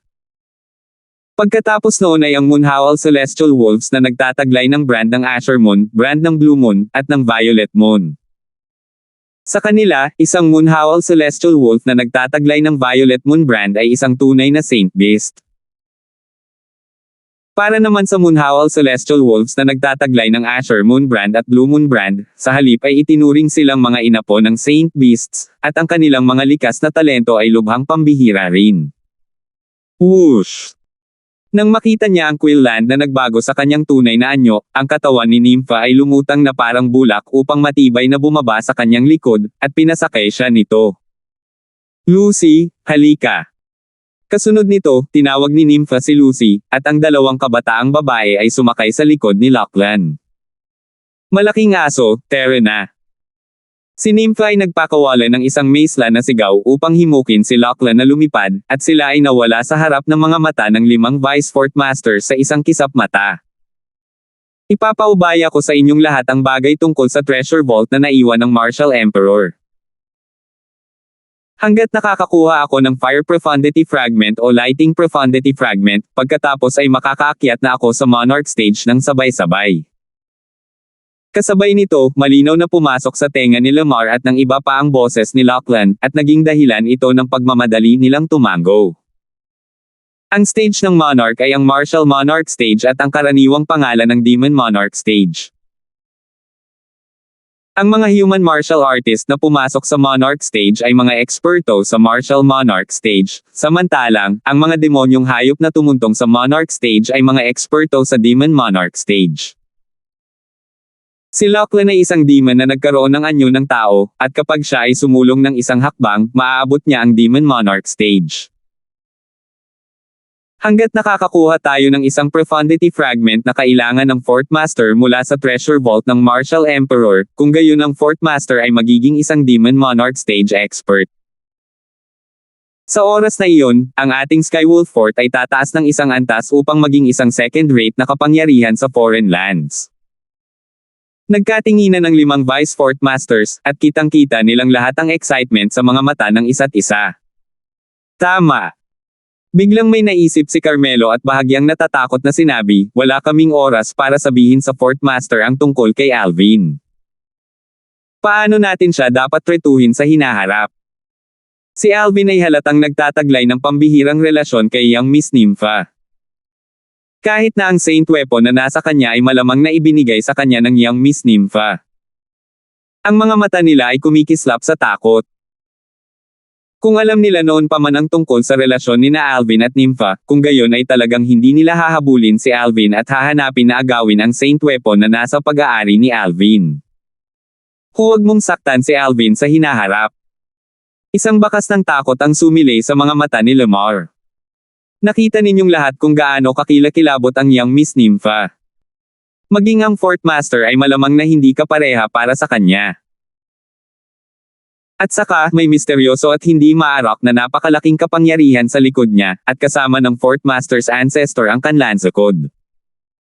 Hindi siya isang taong kayang masaktan ng ating Skywolf Fort. Eksakto. Tumanggaw si Todd na may malalim na pagsang-ayon. Talagang hindi ko akalain na si Alvin ay may kakayahang maging kamag-anak sa young miss na iyon. Huminga ng malalim si Walter. Kahit na ayaw niya sa kanyang puso, alam niya na hindi niya kayang saktan si Nympha, kaya napaungol na lamang siya sa depresyon.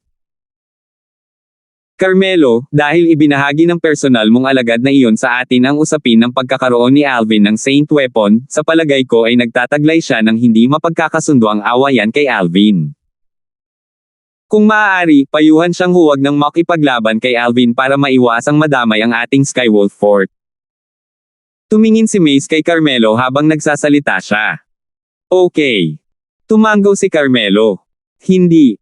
Huwag mong sabihin kay Sherman ang tungkol dito sa ngayon. Umiling si Lamar, at pagkatapos niyang matagumpay na iguhit ang mga tingin ng iba pang apat na Vice Fort Masters, nagpatuloy siya. Sa kasalukuyan, hindi pa natin alam ang eksaktong awayan sa pagitan nina Sherman at Alvin. Kung talagang ganong uri ng hindi mapagkakasundo ang awayan, kung hilingin sa kanya ni Junior Brother Ning na talikuran ito, sa halip ay makaramdam siya ng sama ng loob at ipagkanulupa ang ating Skywolf Fort. Ang Treasure Vault ng Martial Emperor ay bubuksan na. Si Sherman ang pangunahing puwersa ng ating Skywolf Fort, at walang sakuna ang maaaring mangyari. Nang matapos siyang magsalita, may tame time na ekspresyon si Lamar. Tama si Master. Hahayaan natin sina Sherman at Alvin na ayusin ng mag-isa ang awayan sa pagitan nila. Kahit na gawin talaga niya ang anumang bagay kay Alvin at pumunta rito ang young Miss Nympha na hinahanap siya, hindi pa huli para paalisin natin siya sa Skywolf Fort. Sumang-ayon si Walter. Sina Mace, Carmelo, at Todd ay sumang-ayon sa mungkahi ni Lamar. Si Sherman, na siyang taong pinag-aalala, ay nakatago sa kadiliman sa sandaling ito, at nakakunot ang noo niya habang tinitingnan ang nag-aalab na ulap na unti-unting nagkalat sa abot tanaw at ang 5 figure na naroon. Wala na ang Fourth Master at ang 2 dalagang iyon. Gulat na sabi ni Sherman. Nang makita ni Sherman ang 5 Vice Fourth Master sa itaas ng sunod-sunod na naghihiwalay, huminga siya ng malalim at pumanhik sa langit upang batiin si Carmelo at yumuko ng may paggalang. Guru, may kailangan ka ba? Bahagyang ngumiti si Carmelo habang nakatingin kay Sherman habang siya ay lubos na nasisiyahan sa personal niyang disipulong ito. Guru, sino ang dalagang nakadamit na dilaw? Tanong ni Sherman na may pagnanasa. Ang ngiti sa mukha ni Carmelo ay ganap na natigil nang marinig niyang binanggit ni Sherman si Nympha, at pagkatapos ay ipinakita niya ang isang nakakatakot na ekspresyon habang sinabi niya, hindi ako masyadong sigurado kung sino siya. Ang alam ko lang ay tinawag siyang young Miss Nympha. Ngunit ang kanyang background ay tila nakakatakot, at hindi siya isang taong kayang masaktan ng ating Skywolf Fort. Tandaan, kahit saan mo siya makatagpo sa hinaharap, dapat mong panatilihin ang malaking paggalang at hindi dapat maging walang galang. Nang matapos siyang magsalita, si Carmelo ay may napakaseryosong ekspresyon. Naiintindihan. Tumanggaw si Sherman habang umiikot ang umaagos na liwanag sa kanyang mga mata, at isang masamang ideya ang lumitaw sa kanyang puso. Kung kaya kong sakupin siya at makuha ang suporta ng kapangyarihan sa likod niya, hindi ba ako makakagalaw ng walang hadlang sa hinaharap? Hindi na kailangang sabihin, ang mga pangarap ni Sherman ay lubhang maluwalhati, ngunit ang katotohanan ay isang ganap na naiibang bagay. Gaya nga ng kasabihan, ang mga pangarap ay maluwalhati, ngunit ang katotohanan ay brutal. Ang mga salitang ito ay hindi binibigkas ng random. Tahimik na lumipas ang oras. Sa isang kisap mata, halos 10 araw ang lumipas. Settlement City. Sa punto ng operasyon ng 5-element Sex Woodpeak, ang estate na sumakop sa isang malawak na lugar.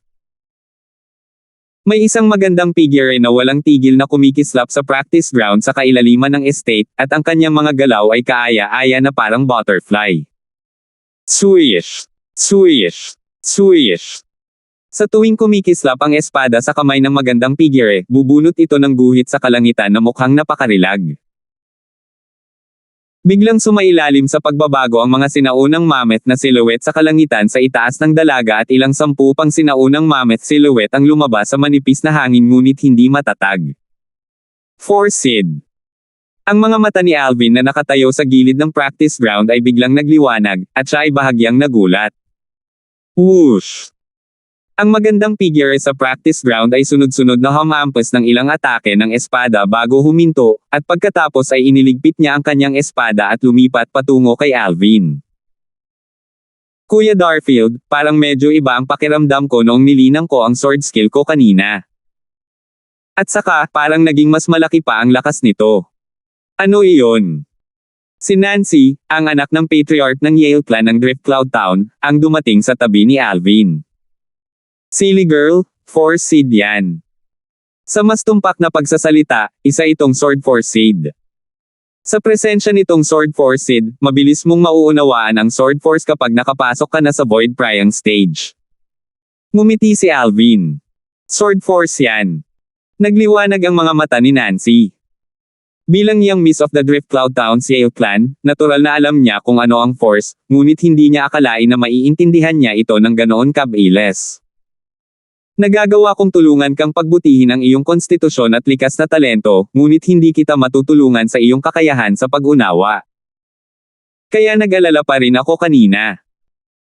Pero hindi, parang nag-alala ako para sa wala, at ang kakayahan mo sa pag-unawa ay lumampas na sa inaasahan ko. Ngumiti si Alvin. Alvin. Biglang, isang malakas na boses ang tumunog, at naging dahilan upang magkasabay na tumingin sina Alvin at Nancy. Salamat po at sinamahan ninyo ako, ingat lagi mga master.